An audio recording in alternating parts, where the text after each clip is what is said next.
When I was a child and people would say, do you want to be a doctor or engineer? I would say I wanted to be Indira Gandhi. I grew up in India till I was 17 and then went to Mount Holyoke in the US, graduated in economics and mathematics. Went to work for JP Morgan as an investment banker, first in New York and then in London. And in 2009, I quit and came back to India and joined grassroots politics. Today I am the General Secretary of the All India Trinamool Congress. Simple answer, no. Every single person in my life thought it was the stupidest thing I was doing.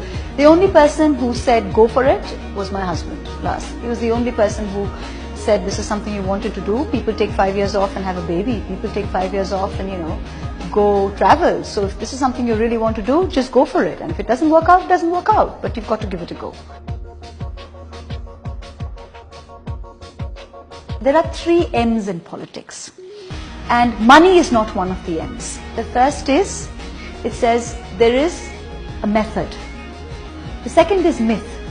And the third is magic. So when you want to enter politics, you need a method how to do it. Whether you're going to do it via the grassroots thing, whether you're going to do it via Delhi, via sort of, the media cell of an organization. That's the M, the method.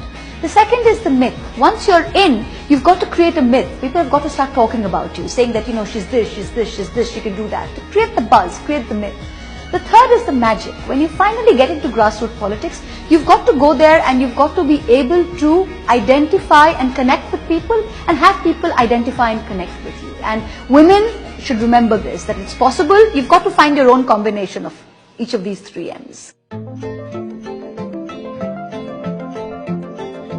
My first meeting outside of Calcutta was in Nadia, 2.5 hours out of Calcutta, 2.5 hours out. And I said, what do you want? I asked the women there. And they said, in Bengali, they said, Ma, amader khabare jol chai. Which is they want drinking water. Because everything in that area was arsenic affected. All the children had black teeth. All the adults have black teeth. So can you imagine 65 years after independence, 2.5 hours out of Calcutta, all people want is drinking water. I mean, it's humbling. And we're sitting there talking about India is this and India is that and, what is the speed of your internet connection and push.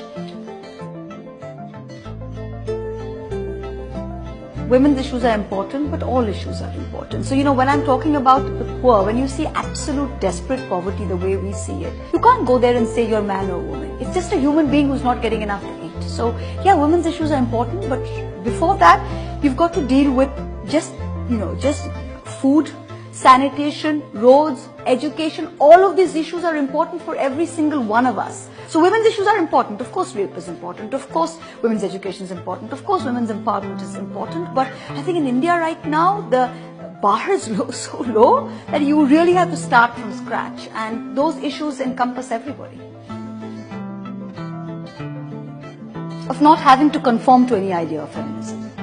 Of letting me be what I am, even if that may be conforming to a traditional idea of masculinity. So be it. I consider myself to be a strong woman. If that's being a feminist, you can interpret it like that. I don't think of myself as a feminist. I think of myself as a humanist.